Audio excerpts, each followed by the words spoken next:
Good evening. This is the JP Dinnell podcast, episode 49. I am JP Dinnell, and as always, I have Lucas with me. Action over words. December of 2022, my brother Corey was in town visiting, and he came to watch Cora, Nola, and myself train Jiu-Jitsu at Double Five Jiu-Jitsu in Highlands Village. As we're sitting outside the gym after training, my brother Corey said it would be really cool if there's an app that shows you all the Jiu-Jitsu gyms in the area you're traveling to with the schedule. I said, yep, that would be awesome. I thought about that a lot because most gym websites don't have the best info on the training schedule. And when I Google a bunch of them, a bunch of non-jiu-jitsu gyms would show up. We talked back and forth about this for about an hour outside the gym and on the drive back to the house. And then after he left and went back home, he texted me about it a few times. I acknowledged that it was a great idea. We talked about it back and forth, but unfortunately, I left it at that. I actually had a lot of good ideas around this and got excited about it every time I thought about it. But that is a problem. It was just good ideas and thoughts. I did nothing with it. So earlier this year, my good buddy Michael Craigholm and I were talking. I've actually talked about Michael before on this podcast. He is a retired Marine Corps officer with legit combat experience. He is a high-level black belt, and he's the founder of Space Coast Mobile Jiu-Jitsu.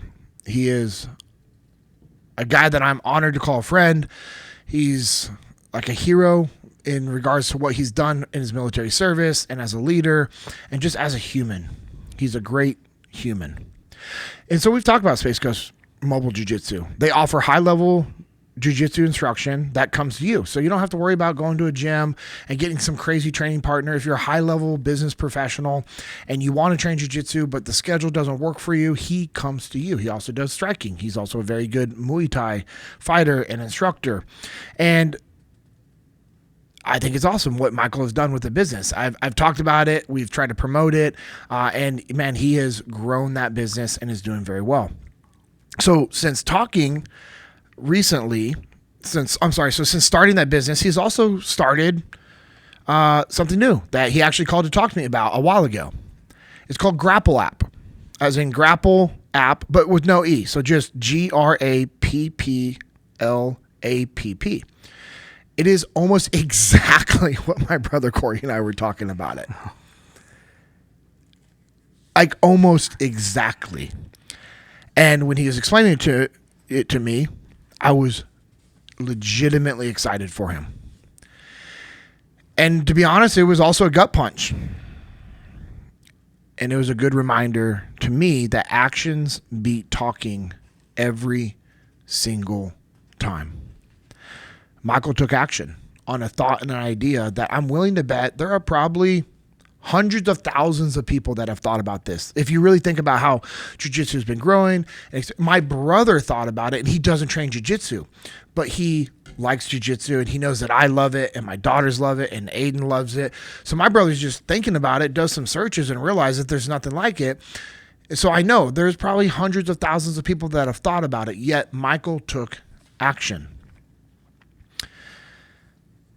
Grapple App, it's a Jiu-Jitsu listing and matching service that connects Jiu-Jitsu enthusiasts on the go. And as I was learning more about it, I was like, okay, this is really legit. So whether you're a mobile Jiu-Jitsu instructor like Michael, or you have like a local gym, or you offer like an open mat at your gym, the Grapple App will actually connect you with the Jiu-Jitsu that you're looking for more accurately than Google, guaranteed. And so as I learned more about it, I realized like, oh, he had the exact same ideas, yet he made it way better than I could have, way better than it was in my mind. And so after I was talking to him, I went to grappleapp.io, remember no E. And so I clicked on that link and then clicked on app. And then I love the verbiage, and then clicked on tap that, as in like you're getting tapped out. And then it went, and then I was able to go to the open mat search engine for free, created an account, which I was like, oh yeah, this is awesome. And so right now while we're recording it, he's in Vegas at CJI, the Craig Jones Invitational. Yeah. So he's out there just promoting the business, getting ready to do a really big launch. So by the time you guys listen to this, it's all going to be out. But I've been able to access it early. And obviously, if anybody knows about this ahead of time, they can as well. But here's what I thought was really cool. And I didn't know that I could have done this. So I wouldn't have known to do this, or to be honest, like, I'm not going to take the time to figure this out because with how busy I am, the priorities I have, I don't have the bandwidth to think strategically on new projects like Michael has. And that's the thing about Michael. He is a very smart, intelligent, strategic individual. I mean, he was a high-ranking Marine Corps officer when he retired, and it's just really cool to see what he's done. So it's not a mobile app. It's a progressive web application, meaning he does not host it on iOS store or Google Play. Rather than it's through the web. It's faster, linear, and as he says, sexier than the days of the old. So all I had to do when I went to that website also is I clicked on the square button at the bottom. It's like the little square box with the arrow pointing out of it and up, and then scrolled and then clicked on add to home screen. And as soon as I got done with that, boom, it was installed on my mobile desktop. And it looks like an app. It operates like a mobile app. It was super easy. It's super easy for gyms to be added. We were actually talking earlier about this because I was just talking about CJI, seeing how that was going. You know, I had a lot of people invite me out there to go to that tournament, and also I have buddies that are part owners in ADCC, so I was wanting to go out to that. But just with my schedule, it wasn't a priority. I couldn't justify making that a priority with the limited time home and us headed out to Origin Immersion Camp. So we were just talking about the app and the business and kind of going back and forth with some different business ideas he have, and I'm like trying to persuade him, like, hey, how can I lure you to Dallas Fort Worth area to get you on the podcast to talk about your service and share your businesses and everything. And like as we're talking about it, I'm like, yeah, I need to get Formiga to add his gym. He added Formiga's gym to it. It was that easy and simple. He's like, oh, bro, this is all he has to do. And I'm like, oh, cool, I'll let him know. He goes, or you could do it on his behalf. I was like, oh, really? And then also we get off the phone and he sends me a screenshot. He goes, hey, brother, I took care of it, already added it.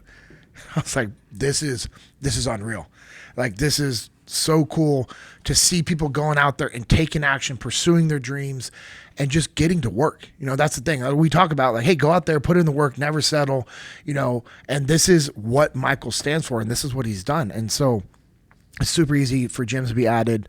And while I am frustrated with myself, I cannot be more proud of my brother Michael and what he's doing. And I just wanted to be able to talk about him and his app to set the tone for what we as Americans should be doing every single day. And you know what? We also have a lot of international listeners, and it's what you should be doing as well. You should be going out there, putting in the work, pursuing your dreams, not making excuses, and just getting to work. It's going to be hard. It's going to be difficult.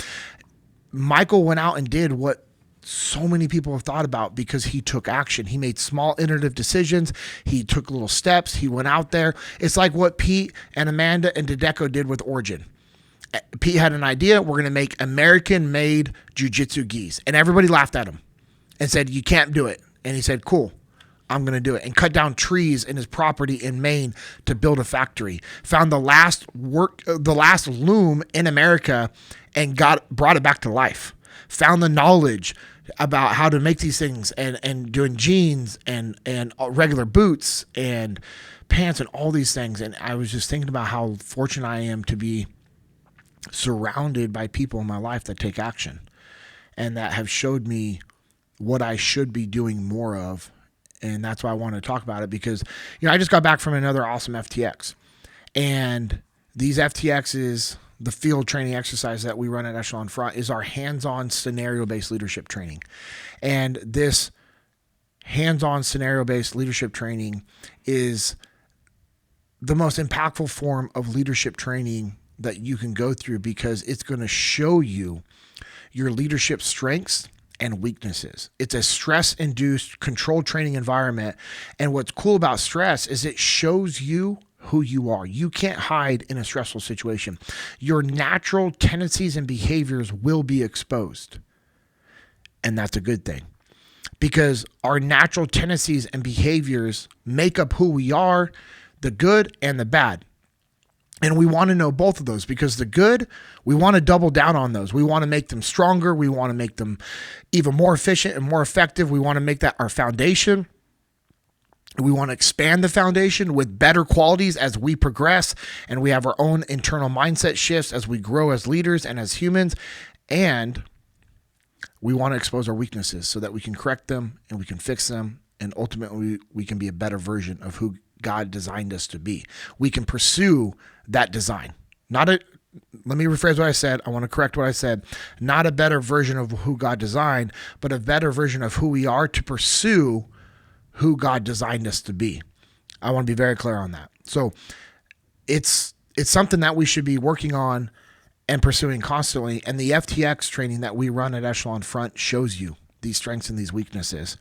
And I want to dive into some of those talking points because I get to work with amazing humans that are doing incredible things in business and in life. And the FTXs show almost every single person coming through the training, they need to focus and work on their communication, and they need to be more default aggressive.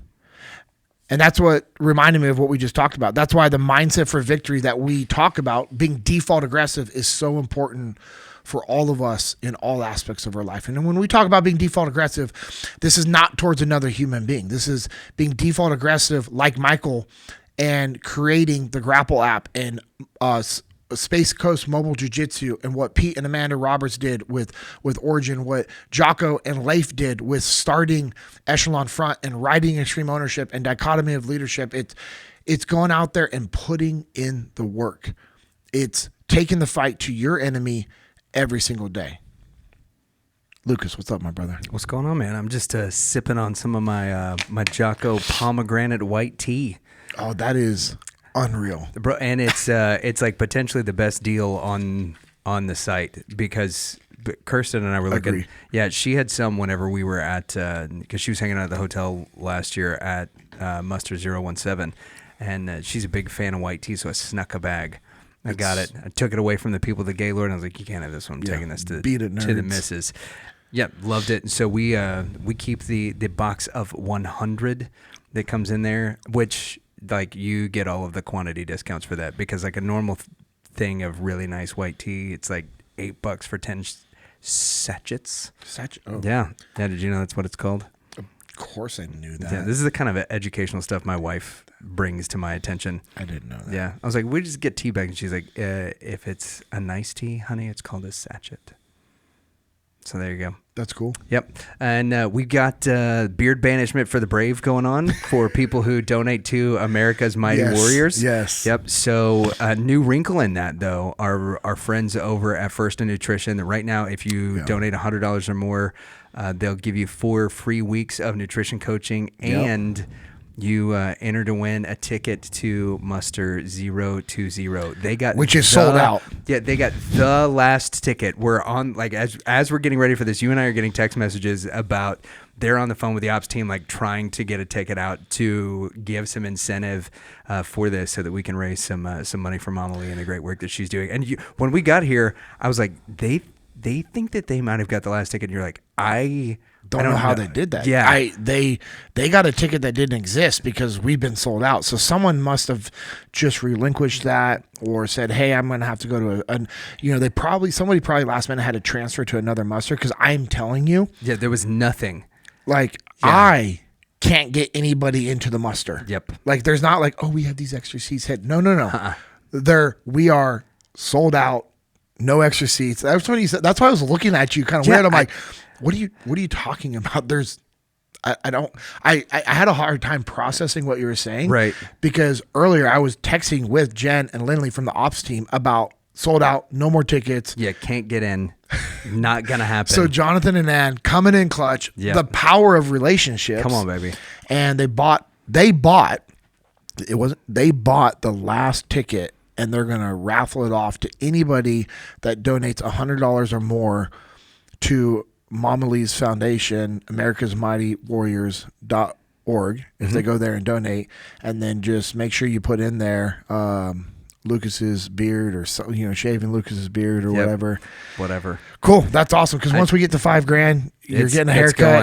I know. Awesome. Let's go. I was at the barber today, kind of getting lined up because he's like, so what's the deal? Because we've talked about it. I was like, well, we're growing it out until it gets to that time until we hit $5,000. So he lined me up and he was doing my hair. He's like, are we going like high and tight whenever you do this? I was like, yeah, we're going like day one boot camp naval regs. We're going a 0 on the side. I know. With a fade up to a 1. So we were talking about it, and as he's doing it, he goes, this is gonna be a lot of fun for me whenever this happens. I was like, thanks, Eder. I appreciate it, man. So awesome. All the guys at the barbershop are stoked about it. That's and cool. they're interested in making donations because they just want to see it happen. So well, if anybody wants to donate and have the chance to get a ticket to the Echelon Front muster coming up in October here in Dallas Fort Worth, that's kind of crazy, and, bro. We're talking a $100 donation is not, what would that be, 3% of what you would pay for a muster ticket, like somewhere in there. Yeah. So that's insane. So big thanks to them, and go support Mama Lee, regardless of how much you can go support what they've got going on, because it's a completely worthy cause, one that you've benefited from, and some others. So that's awesome. Yep. So what's your thoughts on what I said? I have a few FTX thoughts that we can go down those rabbit holes, but so I've got some initial questions. First, I'm very compelled by the story that you have, because we've talked a lot about folks that we know that are sort of that tortured genius, and you guys talk about this at the muster. You talk about some of this stuff on the Monday calls on Extreme Ownership Academy. The tortured genius guy, the guy that has everything at his fingertips and yet stops short of doing anything. And we had a conversation in one of our early Q&A episodes. It was one of our full-length episodes where we did some Q&A, where I presented a question to you about a person that I knew that has this incredibly innovative idea but cannot get rolling. Yeah. And so it's different when I hear a story like this from somebody like you and Corey, right? Where you guys have had successful businesses, you run successful businesses, you've had successful investments, and you're like, this is just an idea that got kicked to the back burner that just didn't rise to the top. And so did you guys have a name for it? Corey and I, no, it was just the idea. There wasn't a name for it. I probably would have done something along with our initials. Okay. I don't know. Grapple with a J. No. And it kind of bums me out, to be honest, because it would have been cool to be doing that with my brother, to have this business idea, because he is so incredibly smart, and he would have done incredible things with it. But it was just this also, it was, man, I haven't even talked to Corey about it yet. And, I know it's going to frustrate him, but here's what's so cool about my brother. He will be equally happy for my friend because it's my friend. Yeah. That's just the guy Corey is. It couldn't be a better guy running this than Mike. He and I went, the very first time we talked about Space Coast Jiu-Jitsu on the podcast, he and I linked up on Instagram, and so we have an internet friendship. Oh. We're not friends IRL, as the kids say. We're not friends in real life. We're just friends over Instagram. But he's a super cool guy. He's very, very gracious with the way he handles a lot of the feedback and stuff that he gets online, which is something that's really, really difficult to do. But he's also really, really generous with content and stuff that he puts out. He's been incredibly encouraging to me, especially in my jiu-jitsu journey and seeing some of that stuff. So it's super cool, dude. This is a cool project. I'm happy. Got started. Again, slightly frustrated with myself, incredibly happy for Michael. Yeah. Just so happy for what he's doing, and it was a really cool reminder, like I said earlier, of just why being default aggressive in life is so important. Right. I know we've all heard the saying, the graveyards are the richest places because they're full of memories that are full of ideas that nobody went forward with, and it's just a good little reminder to Stay true to the principles that we teach at Echelon Front. Yeah. And it's also something that I am also completely fine with, understanding that the reason why it didn't come to fruition is because I did not make it a priority. Right. There was other things in my life that was coming to fruition that we're working on that was a priority. And that's the other thing that you as an individual have to do an honest assessment of is like, okay, what am I going to make a priority in my time? Like, what am I going to use my time for? Because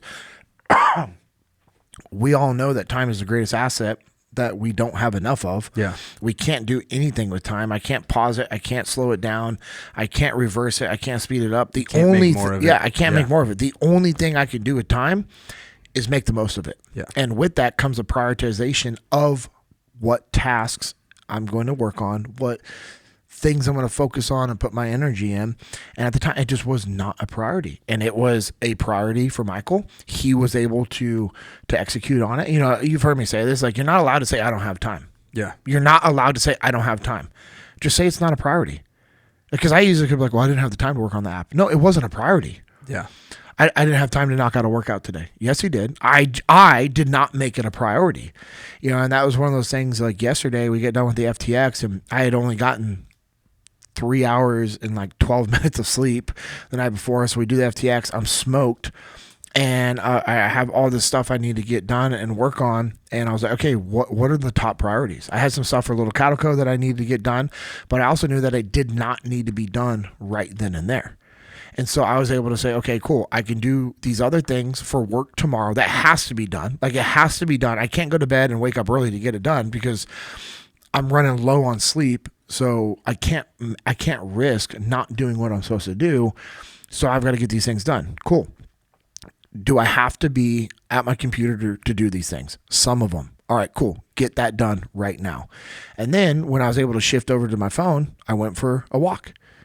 And I didn't want to, but I also wanted to. Like, my body was like, dude, go to bed, idiot. You know, we're tired, we're fatigued, we're broken down.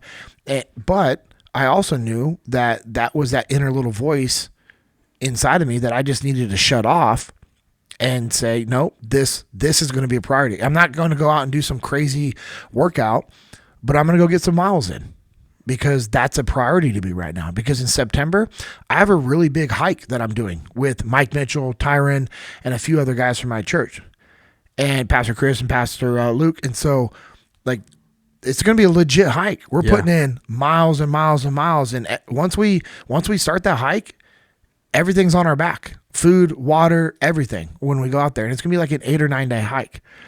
And I've got to be putting the miles in. I have to be putting in the miles to get my body ready for that. And last night, I knew that I had to make that a priority. But it was like, okay, at what time can I do this?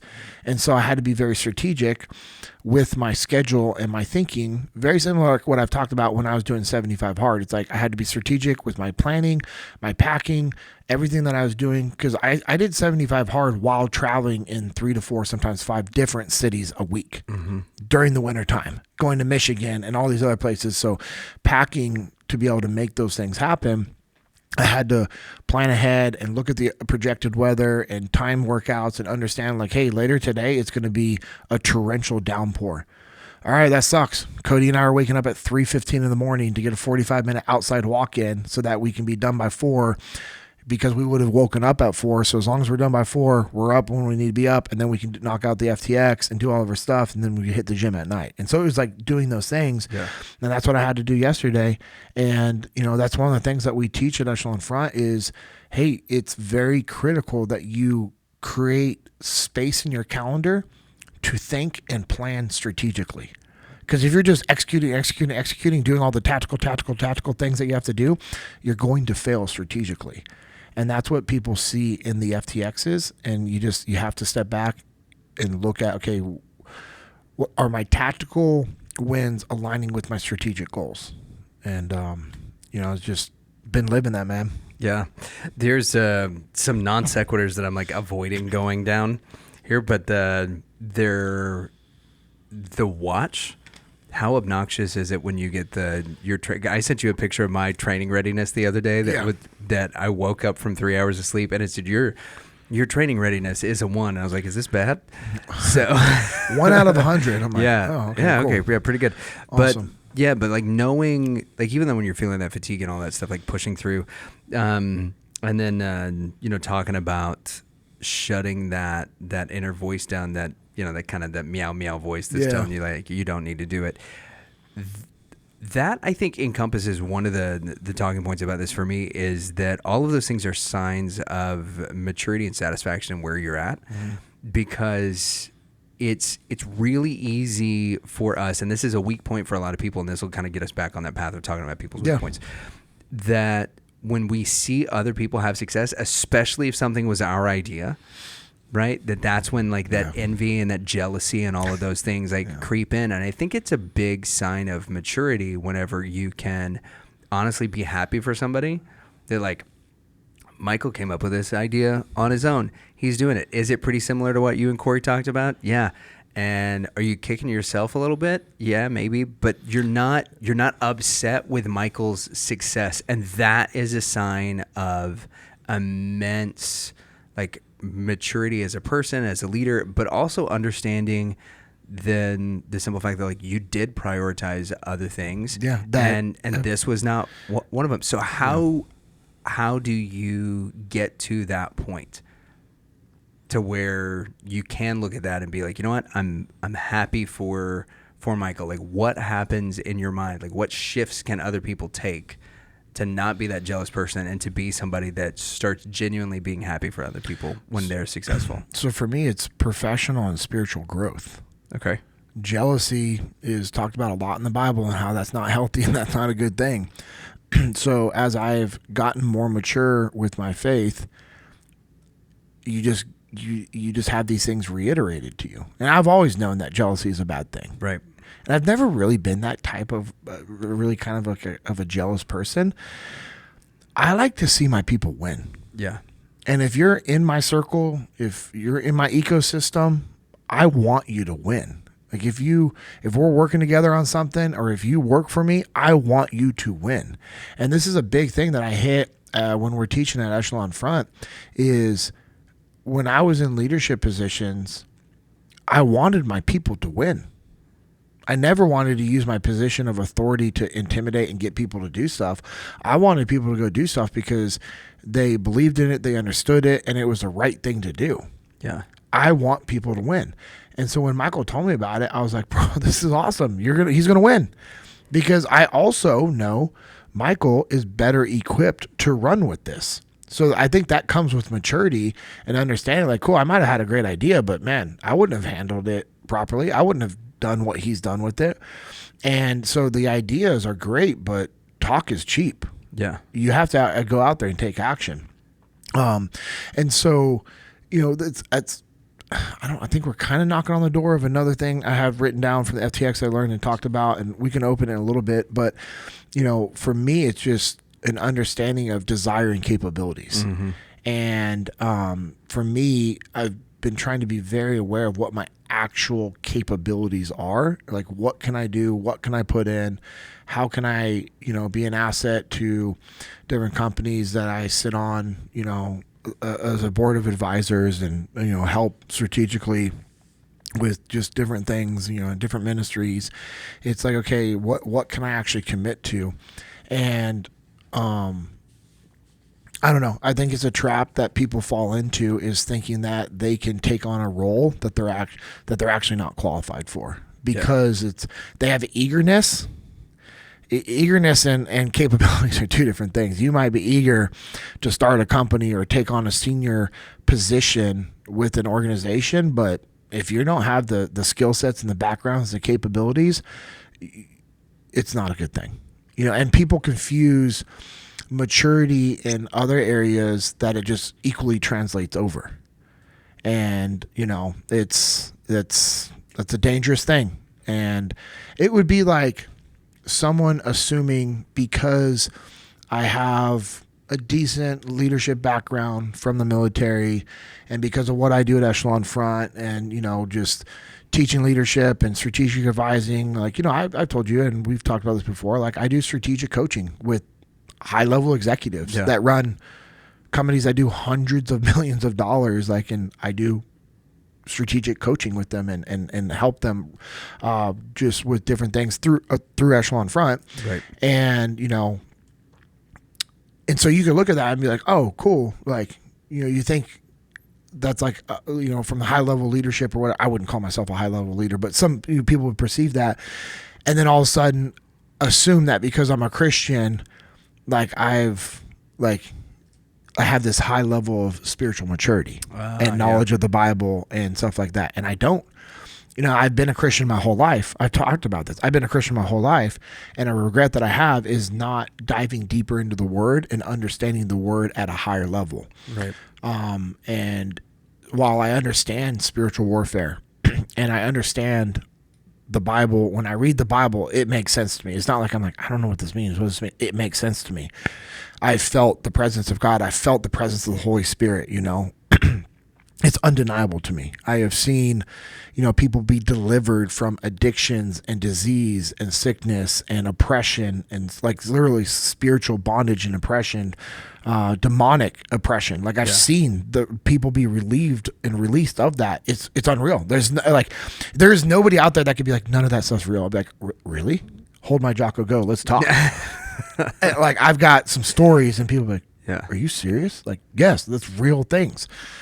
But it doesn't make me a spiritually mature person like you or like Troy Foster or Matt Russell or Stephen Little. You know what I mean? Like the guys that have been in the word heavily for a very long time. Yeah. And so we have to be careful blending those two together. You're like this unique hybrid blend because you run a church, which you have to run it like a business, right? So you understand that. Yeah. You've been in a legit leadership role that's similar to like a CEO or a president or a founder, right? From the church. So you understand the blend of the two. There are people that confuse other experience with that.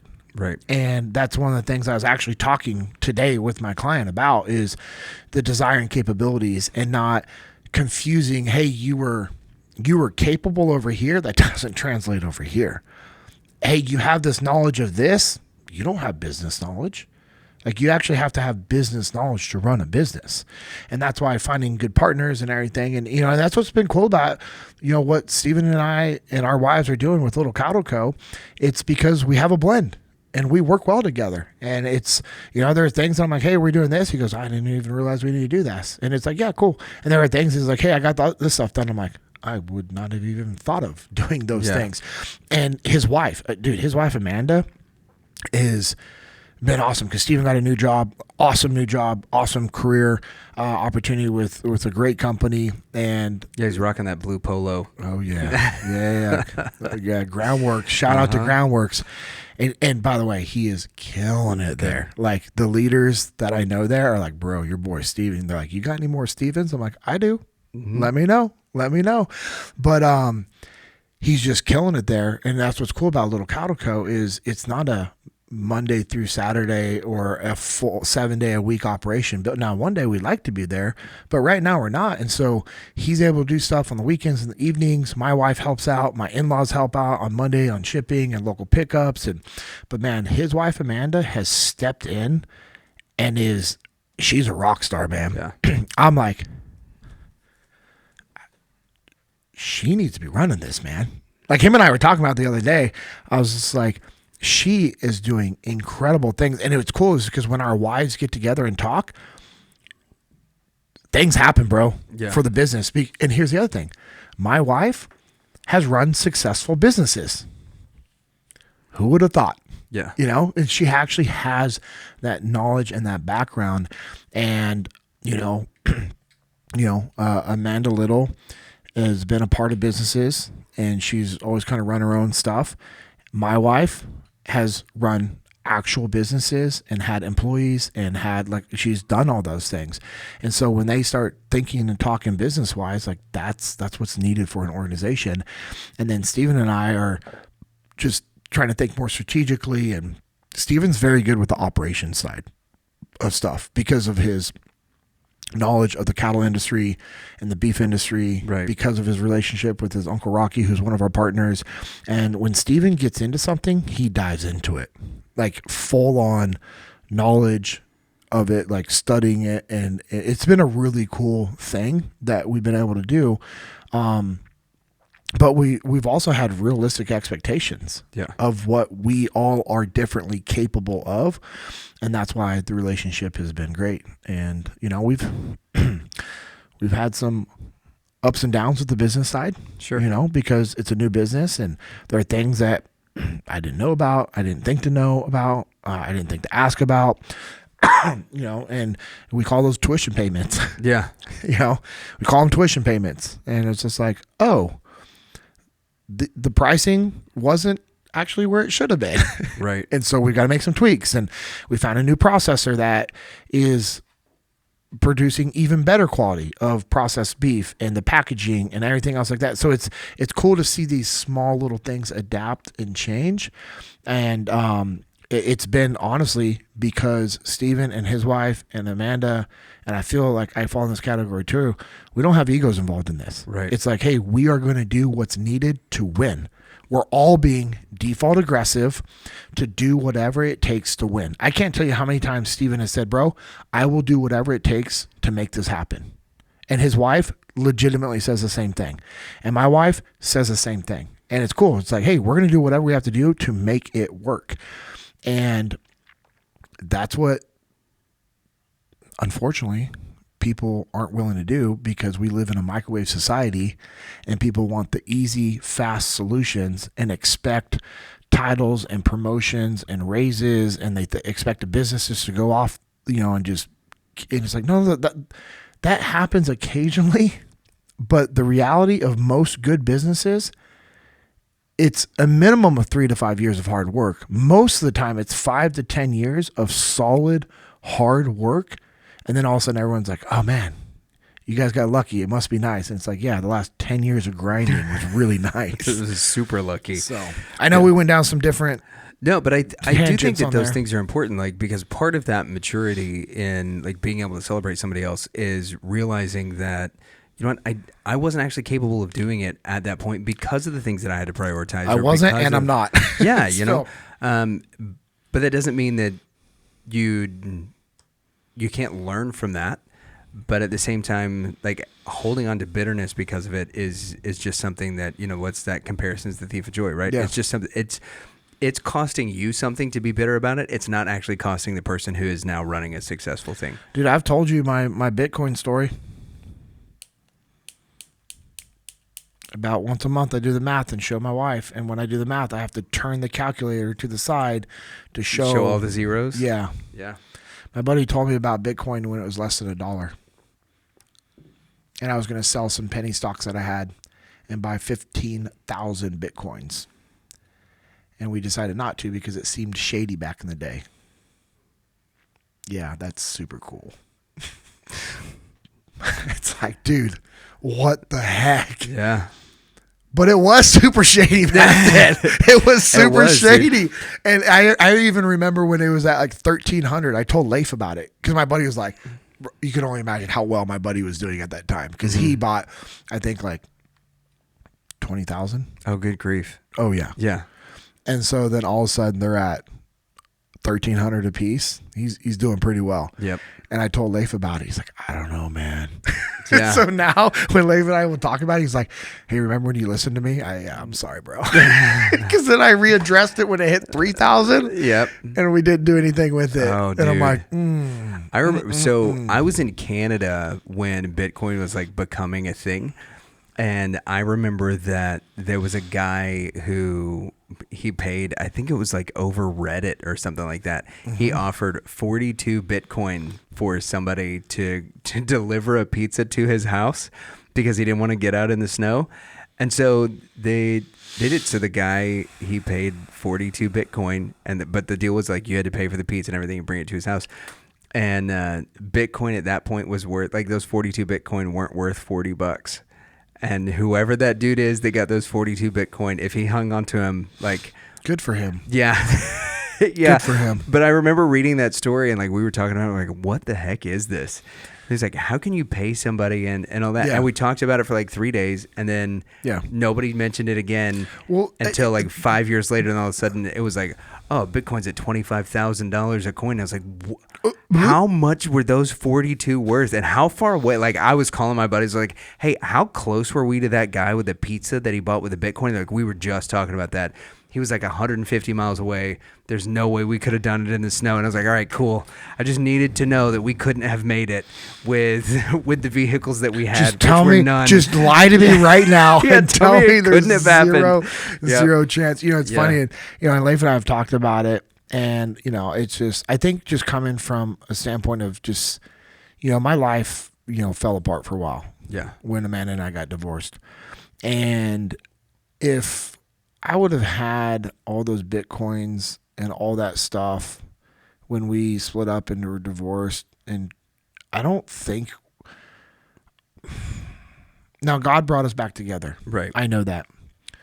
But it makes me nervous to think about how that would have damaged that or maybe hindered that from happening. Like, I don't know, you know, for sure. And, you know, and you know, I was talking to somebody, my buddies like, oh, yeah, it's easy for you to say that because you don't have it. And I'm like, you're right. It's a valid point. I said, but I also know that like just the feeling that I had when I was able to get my marriage back, like nothing can replace that. Right. I have not only just my marriage, but my family, being there with my kids. Like, you can't put a cash amount on being present with my kids and being able to be a part of Aiden and Cora and Nola's lives every single day I was home.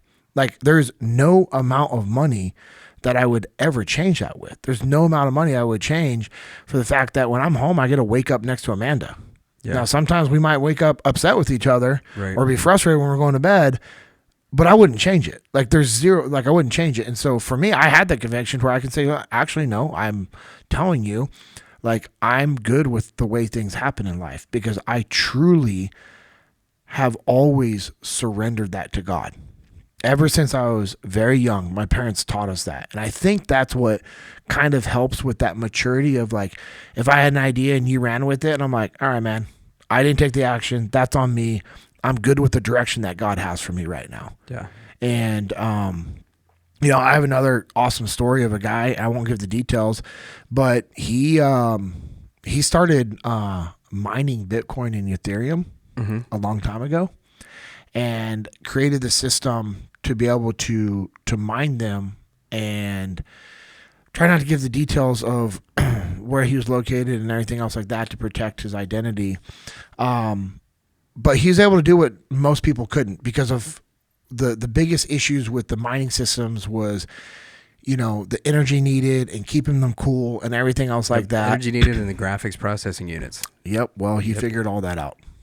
Good for him. And yeah, I believe it was 2017, he had to borrow his dad's credit card to pay for a business dinner. And now he's worth $10 billion. So I'm not a math major, but that seems like a pretty good. Did he pay his dad back?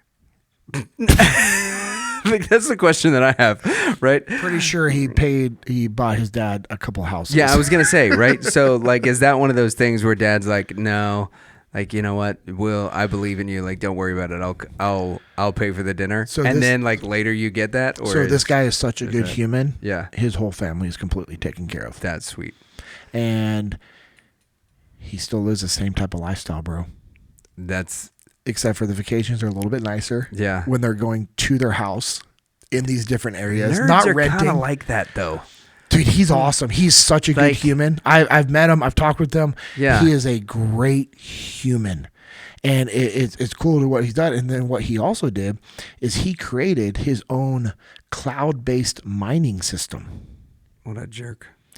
That allows you to mine different coins, and he's created coins that are backed by tangible assets. Yep. Yeah.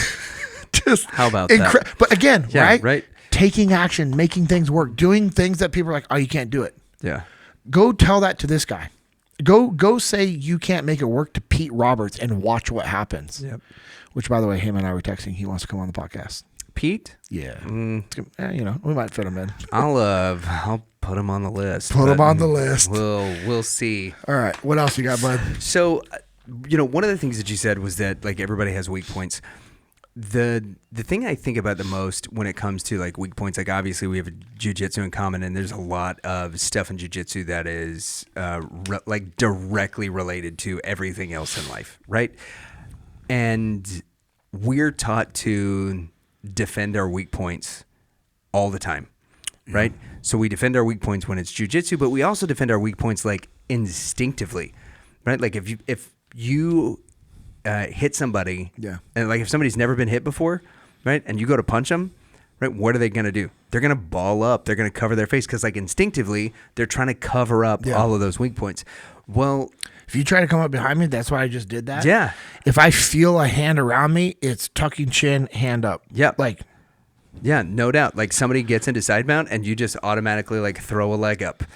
People are like, why?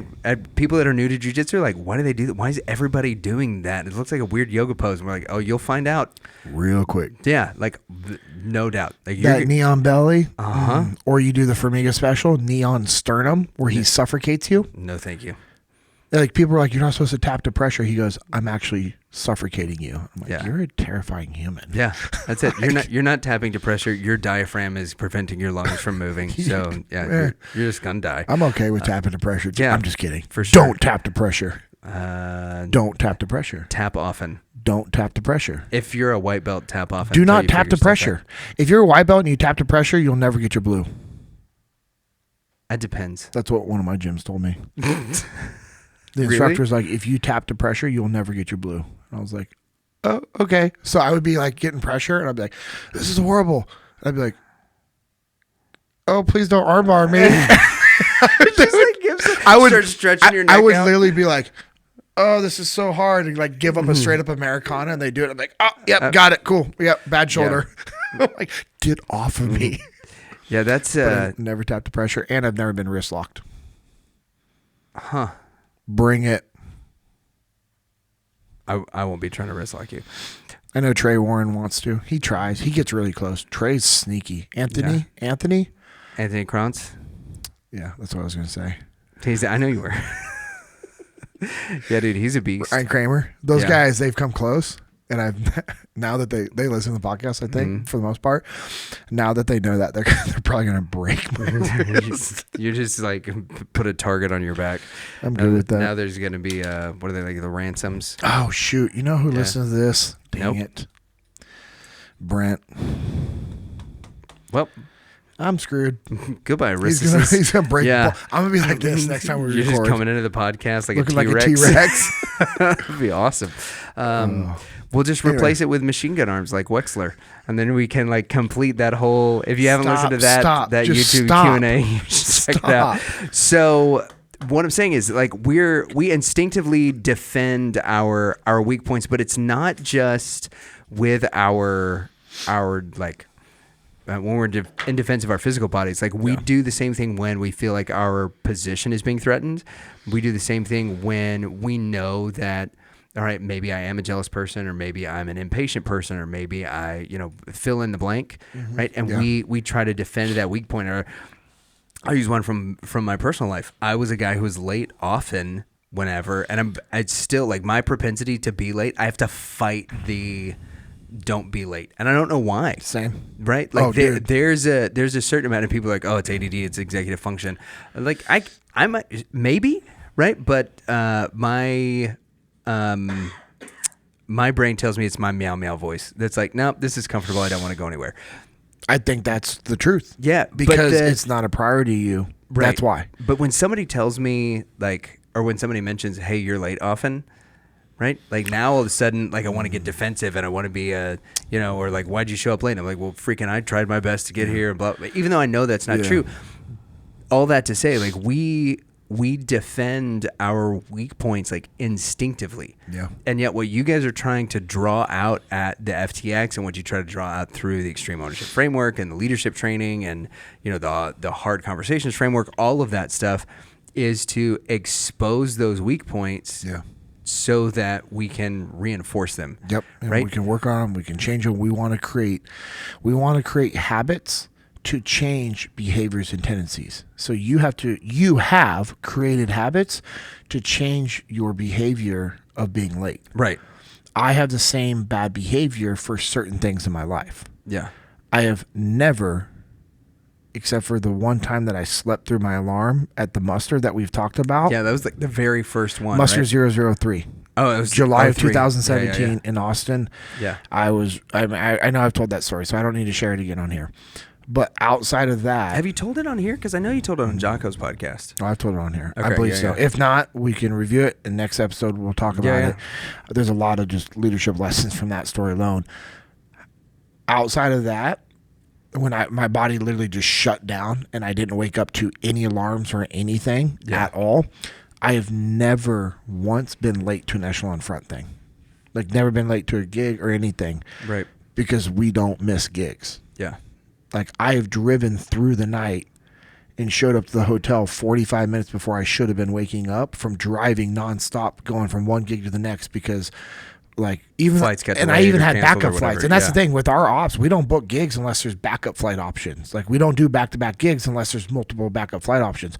All of those got, like, ruined. And I'm like, all right. And I remember, like, talking to the gate agent, and he, like, would not let me on the plane. They closed the door 3 minutes before I got there. And I was like, okay, well, I know this is an unwinnable battle. He's not going to open it up. I asked him a few times. I explained to him what happened, blah, blah, blah. And I said, okay, I know you can't open the door. I'm not frustrated with you. Can you please help me out? I was like, I need your help. I need a Honda Fit.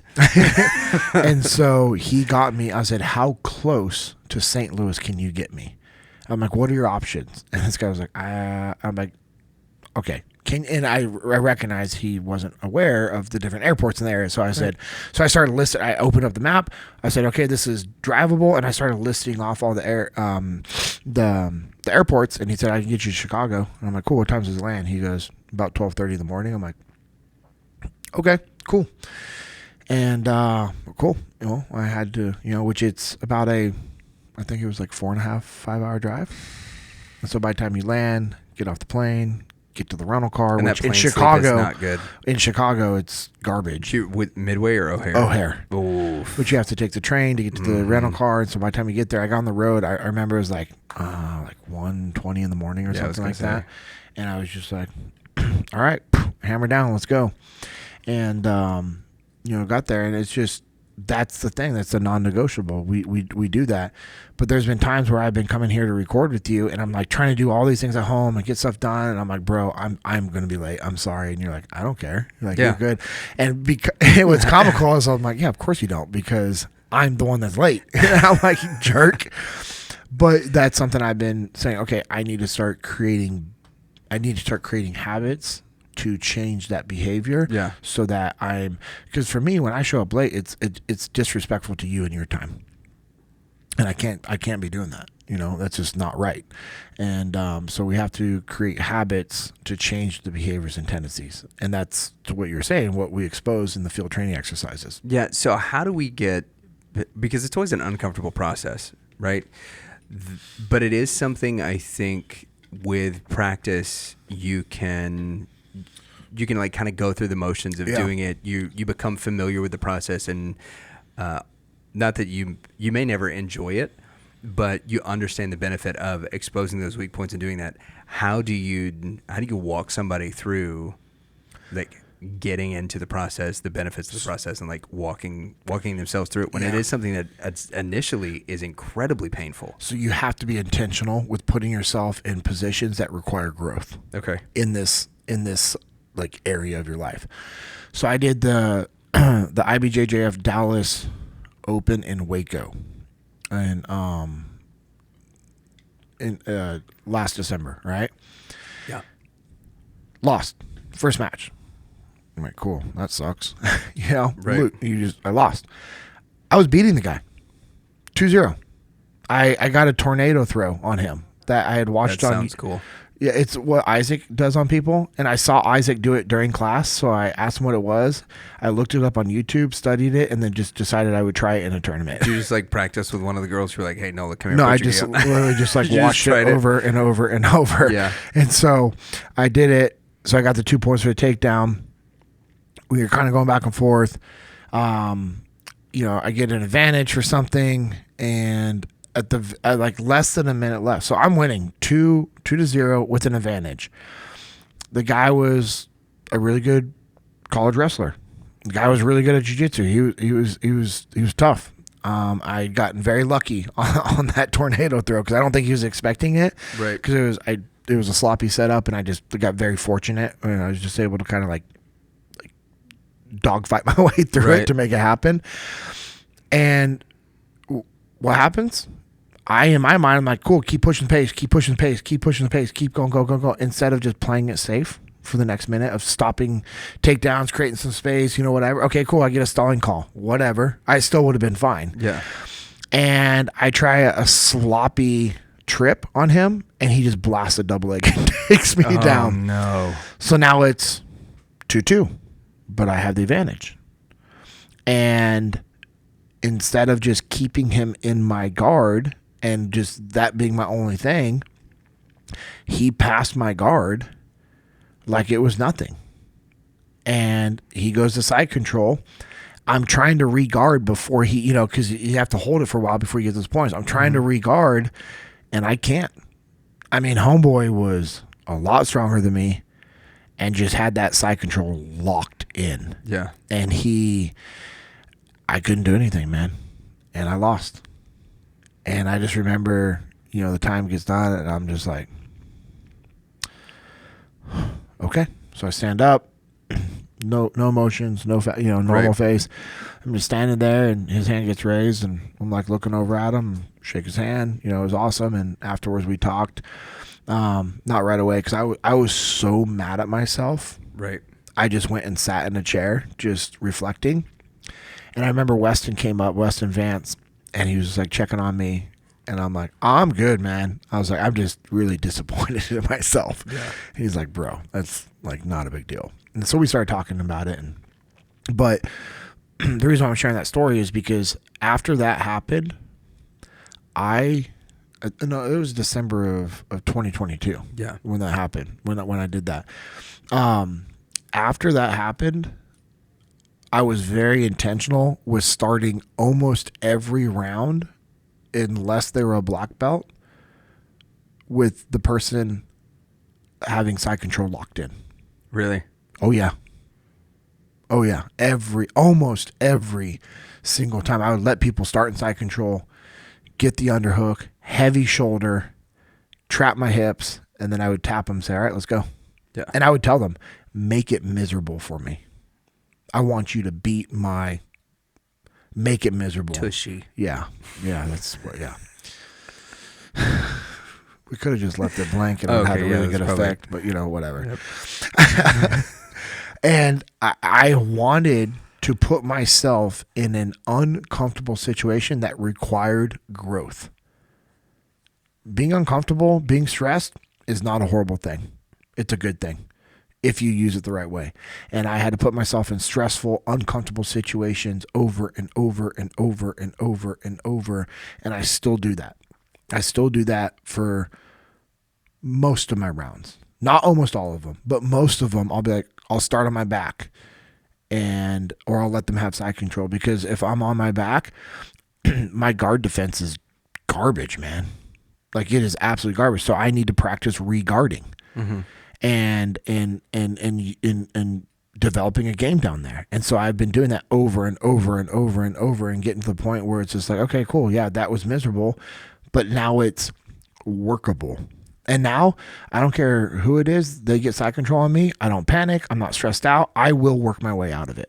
I will at least get to half guard, or, get to guard and get a sweep, or at least get myself out of there and scramble. Yeah. And so for me, I knew I had to put myself in a very uncomfortable situation to grow that weakness. So how do you coach that? Right? Because like that that example, obviously, like as you walk through it, I'm recognizing like, okay, so whether it's time, whether it's jiu-jitsu, like whatever it is, like if I can figure out what that weakness is, or if it's exposed in that way, like in a match or in an interpersonal relationship, like there's ways for me to do it. Yeah.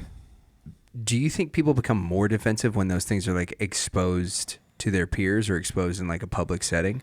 Like, yeah, when, it could. When it happens at an FTX, is somebody a little bit more defensive than when it happened? Do you think like if their buddy just was like, hey, no, this is a flaw that you've got? There is that risk, but we minimize that risk by how we conduct our debriefs. Okay. And the way we run our debriefs, we let the people start off with, hey, what was your takeaway from that run? What'd you learn? And how does it apply to business and life?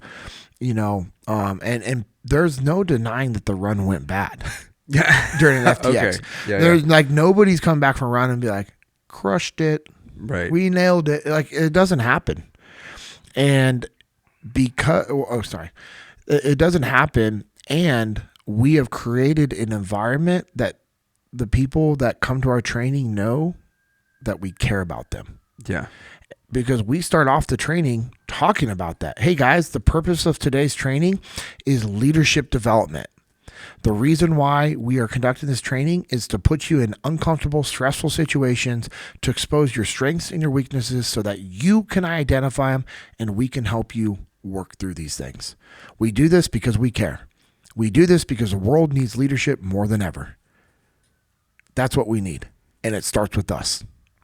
Like that's pretty much how most of our FTXs start off with. Yeah. We set the tone, we set the expectations, and people know that we care. We are doing this because we genuinely care. And this is a way for us to honor our fallen teammates and brothers. And so that if I can share a story from combat or a failed business or failed marriage or restoring my marriage or getting a business where it needs to be or helping a team turn their company around or help a client lose 123 pounds, if we can share these stories and you take some of those takeaways and apply them to your personal and professional life, that's a win. Yeah, for sure. That's what our mission is at Echelon Front. And we do it because we care and people know that. And so now that people know our intentions, intent has a smell. Right. Now that people know our intentions, it's pretty awesome because they're open to the feedback. And we deliver it very professionally. Cody, when he's running an FTX, his debriefs are unreal. Carlos, Danny, Matt Hasby, any of the instructors that run FTXs, the debriefs are so professional and so well thought out and intentional that even though from the outside you could be like, man, they're literally telling you that that was the worst run that they've ever seen. You've made all these mistakes, but they phrase it in such a professional manner that's simple, clear, and concise that people are sitting there taking notes going, yep, you're right. Thank you. Yeah. Hey, this is a big problem of mine. This is something I need to work on. I appreciate that. Hey, this is what I'm going to do to work. And so when you create that environment, that's where the growth comes from. Right on, man. Yeah. So when you have this like environment of care where people know that that's going to be the case, right? Then there's a lot more ability to expose those weak points there. Yeah. How do you create I got it written down here. How do you create a culture that cares at your workplace? Because so many people are not used to that. Like one of the reasons, again, that we cover up our weak points, our vulnerable points is because we're ready for somebody to go at the jugular, right? Right. For somebody to kind of come at us at those weak points. And so how do you create a culture where in the workplace, you can do that and people know that like you're not doing it to try to get at them, that you're not doing it to try to create discomfort, like negative discomfort, or you're not trying to, point out their flaws so that, you can put them on the chopping block, but that you're doing it in order to make them better. How do you create a culture that cares like that? You do the right things for the right reasons. And when we're doing the right things, we're going to win. And it starts with one person. One person can change the culture. Yeah. So if I want you to listen to me, what do I need to do when you're talking? Listen. I'll point to it right here. This is my note to myself for tonight. Shut up and don't interrupt. Like that's it. But because I've had like all night tonight for whatever reason. I told you that I had all these non sequiturs. Like I've had Okay.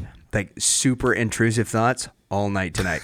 And I don't know why, but like tonight my brain is just like chasing squirrels. Cool. And that's my note to myself. Okay. Hey, shut up and don't interrupt. So, But like, that's an important thing yeah, when you're trying to build relationships. Yeah, if you're trying to build a relationship. So Yeah. if I want you to listen, I need to listen to you. Right. If I want you to trust me, I have to show you that I trust you. If I want you to respect me, I have to respect you. If I want to be able to influence and lead you, I have to let you influence and lead me. It's the same thing for care. If I want my people to care, I have to show them that I care. And I have to show them the benefit of caring about the mission, understanding the mission, believing in it. That's what it is. It comes down to belief. Without belief, nothing is possible. But with belief alone, nothing is possible. It requires us to go out there and take action. It's the same thing for caring about people. You actually have to go out there and do it. You can't talk about it. You actually have to do it. You have to show people. And if you have one person on your team that cares about the mission and cares about the people, and that one person is you, that's all you need. So you focus on building one relationship, and you let that person know, hey, I care about you. I want you to win. I want you to succeed. And when you give that person feedback, you have to think about your tone, tact, delivery, and the timing. You have to be a professional. You can't be some ignorant jerk that's just like, well, I'm just a blunt, upfront person. You get what you get with me. Well, yeah, we get it. You're an a-hole that nobody wants to be around. Congratulations. Like that whole mindset of like, that's who I am. You're an idiot. You're an idiot. You should be a good human. You should build relationships. And now I'm saying that jokingly, like, hey, you're an idiot. But also we have to look at that from an empathetic standpoint of why does that person act like that? Because they have their own trauma. They have their own things. And they're masking that by being a jerk to people. Yeah. Because if they can be a jerk to somebody else, it protects them from when they're a jerk to them. Because now they just don't feel bad about it. And so I, as a leader, am going to show my people that I care. I'm not going to talk about it. I'm going to show them. And when we have opportunities to have conversations, I'm going to take ownership. I'm going to use a framework that we teach at Echelon Front when I'm talking about something that needs to be improved. I'm going to explain to them the problem, how it has a negative impact on them and the team. I'm going to pull the thread and find a way to take ownership and help solve the problem. And I'm going to provide a solution with an intent that I want them to improve to be a better human so that they can go out and win. And understand that it takes time. Like you have to be consistent with these things. Because again, going back to my point at the very beginning, talk is cheap. How many people are out there have like legitimate, like, I don't want to use the word trauma because I know trauma is a real thing for a lot of people, but they have scars from previous employers and leaders that they've worked for and coworkers that they just had a really bad experience. Yeah. And they carry that over to the new company. All the time. It happens every single day with every company. Yeah, like with every new hire you have, no matter what the industry, they're carrying. We refer to them as hurts, habits, and hangups from like the old place. So what if we looked at that from a perspective of empathy and said, all right, why is this person acting like this? What did they deal with their last employee? Or what do they have going on at home?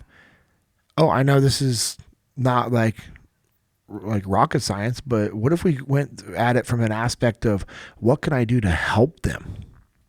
What can I do to help them? You know, I have this written down from today. We need to shift our mindset when we are frustrated with how people are thinking and feeling that they are entitled. And it's actually on us to teach them how to think properly. That's on us. It's a coaching and mentoring opportunity. This is a moment of education. It's an opportunity for you to educate people on how to treat other people, how to show people respect, and how to do these things. What if leaders and humans, just humans, let's say humans, because people get taught held up on the whole like, well, I don't have a leadership title. Yeah, I'm not really a leader. Not okay, cool, got it. We can talk about that again. We've talked about that plenty of times, but we're not going to open that door right now. What if people looked at relationships from the standpoint of, this is my family? Like, how do we treat our kids? We coach them, we teach them, we train them so that one day what? They can be more successful than we are. That's what we want for our kids. I want that for my kids. My parents want that for me. And they celebrate my victories. And I celebrate my kids' victories. You know, it's awesome. Like, Aiden's 18 and he's really involved in jiu-jitsu. I mean, he's training an unreal amount. And I've said this, and I'm going to say it again. The door is closing quickly from when he's going to submit me. It's coming soon. And if that boy started lifting, I would be screwed. I have multiple people that text me throughout the week, bro, Aiden's getting good. Hey, your son is awesome to roll with. I love your son's attitude. Man, his jiu-jitsu IQ is getting there. Man, I hope he doesn't start lifting weights, because if he does, I'm done. Like, these are texts I get from other high-level jiu-jitsu practitioners, black belts, brown belts, purple belts, blue belt, like good humans that are good at jiu-jitsu, going, dude, your son, he's getting good. I'm like, oh, I know. My day is coming. That's my response. I'm like, I know my day is coming. That doesn't bother me. Now, it drives me to train a little bit harder, right, and to be a little more intentional when I roll. The day he submits me, I'm going to sing those praises, because I'm going to be so freaking proud of him. Yeah. Because he's put in the work. You know what I mean? Yeah. Like, when he does that, it'll be because he's put in the work. And I think if we as humans could have that outlook towards the people we worked with, that, hey, I want them to win. I want them to be better than me. I want them to succeed. Hey, they have some things going on. What can I do to help? Why are they acting that way? How can I help correct it? How can I educate them? How can I train them up in the right ways? If we had that, I think organizations would be a lot better off. Yeah. And that's where people would really start to care about other people. The road of empathy is one that's really difficult to travel, though. And it's one that, you know, I think a lot of people in particular, when they hear like the title of Navy SEAL, that's the last thing that they think of, is that you guys will have any empathy, you know. And we've talked a little bit about my journey that I'm taking through Jocko's podcast. I was listening to another member of Echelon Front, Andrew Paul, I think on episode 42, while I was working out the other day, and Andrew was talking about Mikey Mansour's passing, and that his I guess one of his sons was being born, and so he went home and was kind of doing the pre, I forget the word that he used, but there's somebody that you guys send home before like deployment ends to kind of like get some loose ends and stuff tied up to get stuff ready for the guys to come back. Yeah, I can't remember what it's called. I mean, I think it's kind of like a made up thing to help get guys home for what they need. Like, hey, his son was being bored, get him home. Yeah, get him home. I don't care what you call it, whatever you want to classify it. Right. Get the guy home. So that's what good leaders That's kind do. of what it is, right? So he's kind of doing that, and then Mikey passes, and he talks about like insisting that he goes to be there. You know, he's one of my guys. It's the whole thing. And in that, like after he talks a little bit about being with Mikey's family, the next thing that he says is, he's like, you know, if you're ever put in this situation, like he's like, I don't care what branch of the military you're from, I don't care if you're a grunt or, you know, the highest level leaders, like this is how you find me on Facebook. This is my Instagram. He's like, message me because I know what it's like to go through that. Yeah. And we don't, I think in the civilian world, we don't think of the frontline warriors, especially the special ops guys, as being empathetic. But not just from like my experience, but from listening to the podcast, obviously the first-hand experience that I've had with you and some of the other guys that you've introduced me to that are just like incredible guys. in particular, like getting to meet Ryan and all the stuff that he's doing for vets. I mean, it's absolutely incredible. Yeah. But empathy is one of the things that sort of runs through the chain of all of the great leaders that are not just part of the civilian world, but also in what you guys are doing, because it allows you that moment to put yourself in somebody else's shoes, and that's when you really have clarity. We were having a conversation. I think I've talked about this before. We've got a class that we do it's like a closed class for young men, and we take them through a book, and then they've got to take a challenge. Right now, that's why we're in 75 hard. Yeah. Right. So on I think we're day 15 today. Nice. Wow. Right. That's gone by quick. Yeah, for some. I mean, for me, I was thinking about you when I ate some. I ate some gummy bears on my flight. And I was thinking about you. I'm just kidding. So awesome, right? So.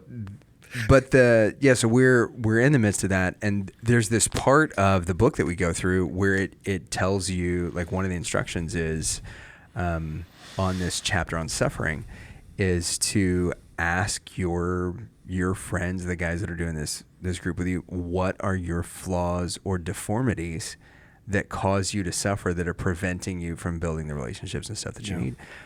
And with one of the guys, we talked about empathy, and he was like, man, I don't really get it. And the example that we gave is that because he's very empathetic when somebody comes up and, like, needs counseling, right? If somebody comes to him and they've got an issue, he can be very empathetic whenever it's, somebody that's coming that needs care. And it's really obvious, from something's going on with a family member. I've got somebody sick in the hospital. My boyfriend broke up with me, or whatever it is. Like, he can be very empathetic in those situations. But whenever the situation involves him, right? If it's an argument that gets started, or if it's a conversation that a group of people are having, and he sees an opportunity, especially if it's like a creative conversation. To kind of go at somebody, then he shows no empathy at all in those moments. And it's this really weird. I should be laughing. No, it's this really weird dichotomy. So, like, he was like, give me an example. And the example that I gave him was simply like, we had a minor disagreement about an expense, like just an easy thing. It was an expense he was going to have to make. And I was like, hey, be careful. I've seen this stuff in the last couple of months where it was marked up like 1,000%. Like, it used to be $2. I saw them on sale for $20. Just make sure you make a wise purchase. And he was like, I've never seen them on sale for $20. That's the most ridiculous thing I've heard. Like, the highest I've seen is 12. So, but this is something that years in the past. And I brought that up to him, and I was like, I'm using that example because it's you and I, right? So it's a safe one for me to use. Yeah. But you had such a lack of empathy in that moment that you couldn't even concede, like, where did you see him for $20? Like, the idea of even just, like, to ask me the question of, like, that really is a ridiculous price. Where did you find him for that? It was immediate. You're wrong. It's interesting why he took that comment as an attack. So, yeah, exactly. Right. And so there is some of that like, we don't recognize in those moments, that even in something like that, like, having empathy in that situation of just, like, detaching for half a second, saying, like, somebody says something like that to him, it sounded absolutely absurd, but just to take a moment and detach and be like, hold on, I'm going to give him the benefit of the doubt that this isn't why he's doing this. He's not doing this to challenge me. He's not doing this because he doesn't trust me, or that there's not responsibility or stuff there, that, that there's anything negative. But, like, man, you know what? If you saw him for $20, I've seen him for 12. Like, is 12 okay? Or, you know what? I haven't seen anything that high, but I'll be cautious. Or, like, hey, where did you see him for $20? Whatever that thing is, that's the type of empathy that builds, I think, trust most readily within that, because you show somebody, like, hey, you know what? I don't have the same experience that you do with that, whatever that is, big, small, and different. But I am willing to concede that, you know what, that is the experience that you've had. So let's talk about it. Let's at least let you have a seat at the table in decision making, or at least acknowledge that that's what the thing is. Yeah. Y'all do a tremendous job of those little things. And I think those are the areas of empathy that people don't think about, because we obviously think about like being empathetic and compassionate for somebody who's going through something or who's dealing with suffering. Yeah. But so much of the suffering that we cause ourselves or that we cause our organizations is because we refuse to have those little bits of empathy that really are the ones that make all the difference in the world. Yeah, it's hard. I mean, it's to me, I keep going back to the thought of like, this is an education opportunity. And the fact that you had that conversation with them was awesome, you know, and if somebody was to react that way towards me, my initial thought is like, dang, obviously I wasn't clear with my communication. That wasn't my intent. I'm sorry. You know, and if it was like you or I, like let's say it's you or I, we're bros. Sure. And I say something and you get offended. I'd be so happy to be bros with you today. I'm rethinking some things now. I need to read my note again.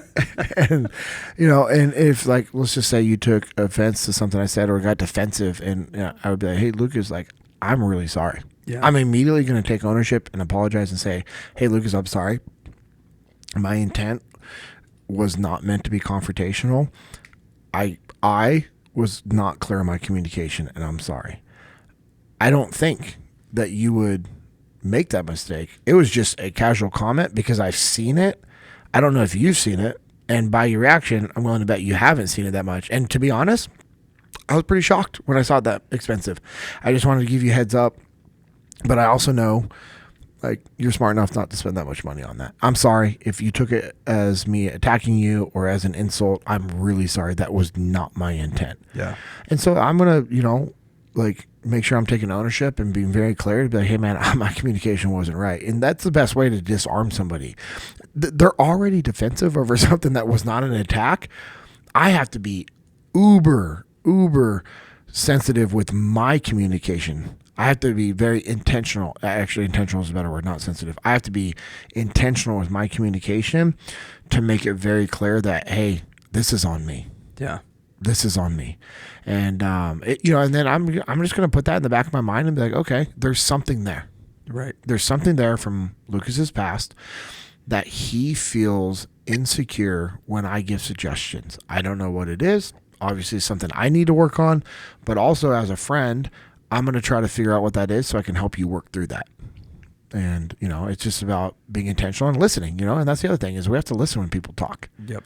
So, last thing I was going to just bring up before we close it out, and I, you know, obviously add to these thoughts is, and it's funny, is I have this written down is overthinking and how it actually gets pushed down into an organization. Yep.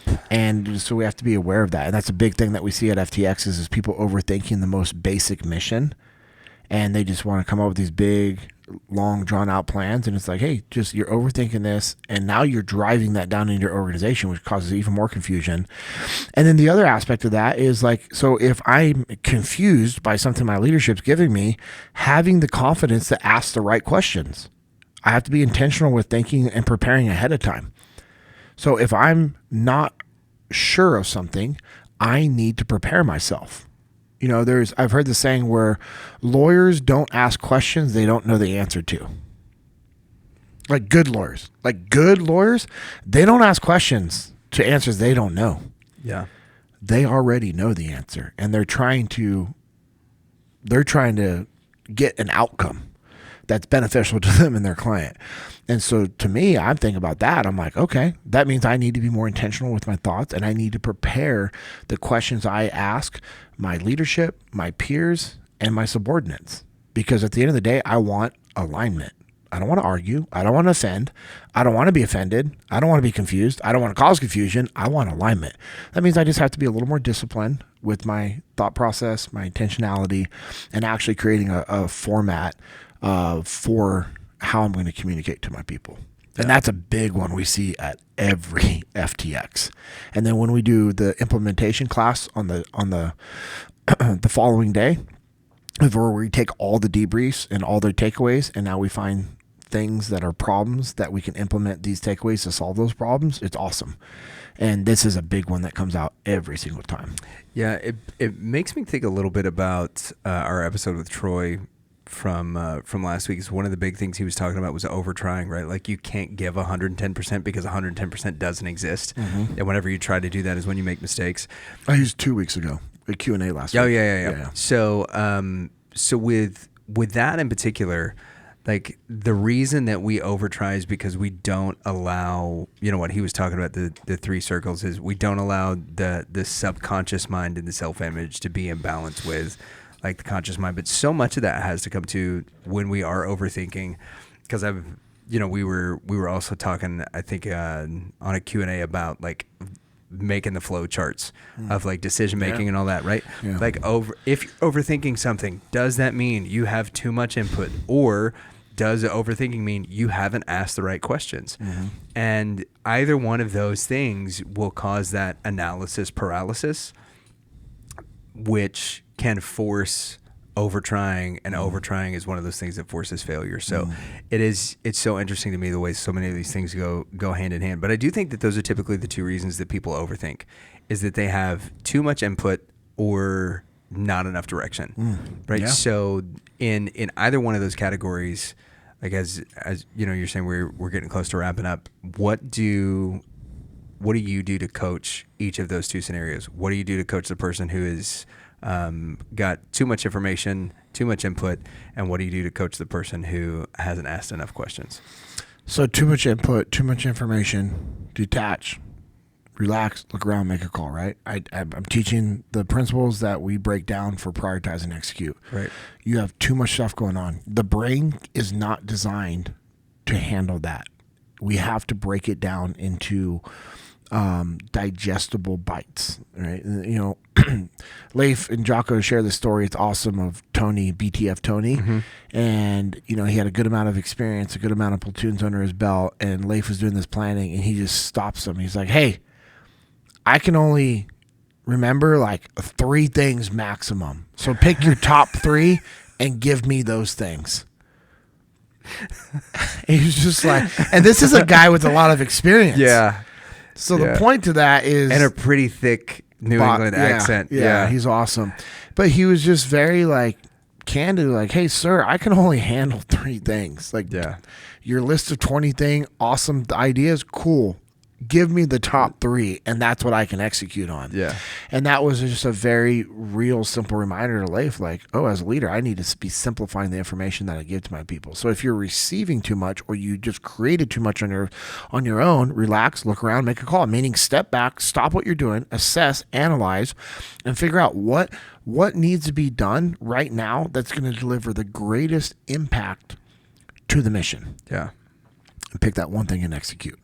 Have the other things ready to go, but pick one, execute. Pick one, execute. Pick one, execute. Delegate some things. Decentralized command. Delegate some of those tasks. And then if you're the person that doesn't have enough, ask questions. Going back to what I was legitimately just talking about, is having the confidence to ask the right questions. Seek the knowledge. If you don't, that's another thing that comes out in FTXs all the time. Because we're like, hey, man, what were you supposed to be doing out on the mission? I have no idea. So you went out and did a job not knowing what the mission was. Yep. Cool. So is that acceptable at work? No. Okay. So what should we do if we don't have the information? Ask better questions. Winner, chicken dinner. Yeah. And they're just like sitting there disappointing themselves, because as we're talking through it, they're like, Samsonite, I was way off. Yeah. Meanwhile, you're like, good job, Detective Dan. Yeah, good job, Detective Dan. But it's just, and it's funny is because in these stressful situations, people forget to do these basic things. And then when we're detached from the stress and the emotion, and we're debriefing it and talking about it, it all makes sense, because these are things that are actually common sense. These are things that aren't brand new. They're not invented from Echelon Front. Jocko and Leif didn't invent these things. These are things that have been around since the beginning of time. These are biblical principles that we teach. They're universal principles that can be applied to any scenario that you have. You just have to step back, analyze what's happening, and figure out what you need to work on. Yeah. And that's why we have to have the understanding of the principles. You have to be able to understand how to apply the principles. That's what's going to give you success in life. So, man, this was good. I appreciate it. As always, just want to thank our listeners. We have some pretty cool listeners out there. We do. On the interwebs. All the NCCs out there. Yeah, they're growing every single day. It's amazing. I love it. All right, make sure you guys are subscribed to us on YouTube. So if you're listening to this on iTunes or Spotify, we'd also ask that you watch and listen on YouTube. That would be cool. It helps us out. And if you're notified, you'll be notified if you're subscribed, you'll be notified when the YouTube exclusive episodes come out. If you want to follow us on social media, I am at JP Dinnell, 2 N's, 2 L's. Lucas is at Lucas Pinkard, Lucaspinckard. Make sure you're also following Echelon Front on social media. We are at Echelon Front, and when you want to learn more about what we do at Echelon Front, go to echelonfront.com. I look forward to seeing you guys at a future event or having one of our instructors come out and work with you and hearing how that went. So also, I am part of a ministry called Jesus and Jiu-Jitsu, so you can follow us on social media. It's at Jesus and Jiu-Jitsu _USA. We have a podcast that comes out every Tuesday. We're doing different events about once every 4 to 6 weeks at different gyms. We start off with a free Jiu-Jitsu seminar. Someone shares their testimony, and then we open it up for some open mat, some good training. Part of that with Isaac, Steven, and Josh. Also partner of a Texas beef company called Little Cattle Co. Get that beef. Yeah, dog. Our website is littlecattle.co. We can deliver anywhere in the lower 48 states. We are a custom order beef company that allows you to order exactly what you want each time based off the needs of your family. We also have a ground beef subscription plan that is actually going to be limited. We're going to be limiting how many people can be a part of that so that we can be better stewards of the business and just for now, that's what we're going to have to be doing. There is a new product in ground beef that you guys are offering that I just saw. The Apex Predator blend. Okay, so it's 80% of the ground beef you already know and you love, great quality, and the other 20% is from the organs of the kidneys, animals, the liver, the heart. These are organs that provide amazing, incredible nutrients that most people don't eat because of the taste. Well, it's blended in with the ground beef, so you don't taste that. That's a dirty trick. And it allows us to be better stewards of the animal. Yeah. So we're using up more of the products, and it's been incredible. And just like the beef tallow products. Really looking forward to that. Dude, the Apex Predator blend is incredible. And that's going to be a limited run. We're going to see how it does. And it's a limited run that you can get right now on littlecattle.co. Yeah. So if it's still available when this comes out. Also launched new beef tallow products, the body butter, the tallow cream, lip balm, and now the chapstick.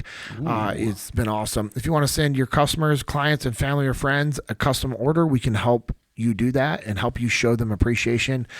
We can also, if you mail us cards and want us to add them into those orders, we can do that as well. Also partner of a printing company with Josh called On the Path Printing. Reach out to us on Instagram. It's just at On the Path Printing. Send us a message, see what you have going on, and we'll see if we're a good fit. If we're not a good fit, we'll help you find a company that is. I'm a partner with Leif and Jocko for Bruiser Arms. You can check us out on Instagram. We're at Bruiser Arms. Leif and I should be putting out some more content soon. We've been focusing on the gear sales, which has been really cool. You can get a custom gear box of a very similar weapon setup to what we carried when we were in Tasking to Bruiser, and then also different weapon systems and gear boxes based off of what we would currently be carrying, what we currently carry, and things that we shoot and use and just love. So check it out. Also, we want to thank Origin and Jocko Fuel for all the support that they give. What they've done is incredible. We talked about it. I can't wait to have Peter Roberts on the podcast to share his story because what they've done is incredible. So if you want to support Origin and Jocko Fuel while supporting yourself, go to originusa.com, go to jockofuel.com, check out the jiu-jitsu gear, the clothes, the hunt line. It's all 100% American made. That new Burr gear. It's crazy. It's got so many R's in it. It's so crazy. And then also for your good and clean and effective supplements and energy drinks, go to jockofuel.com. As we close it out, I just want to reiterate, go out there and take action. Go out there, pursue your dreams, put in the work, because at the end of the day, it's up to you. It's 100% up to us to go out there and do the work. Nobody's going to do it for you. Nobody's coming to rescue you. Nobody's coming to give you things in life. You have to go out there and you have to earn it. And when you do that, it feels so much better. I hope this episode has been a reminder to go out there and do the work that's needed and to never settle. This has been the JP Dinnell Podcast, episode 49.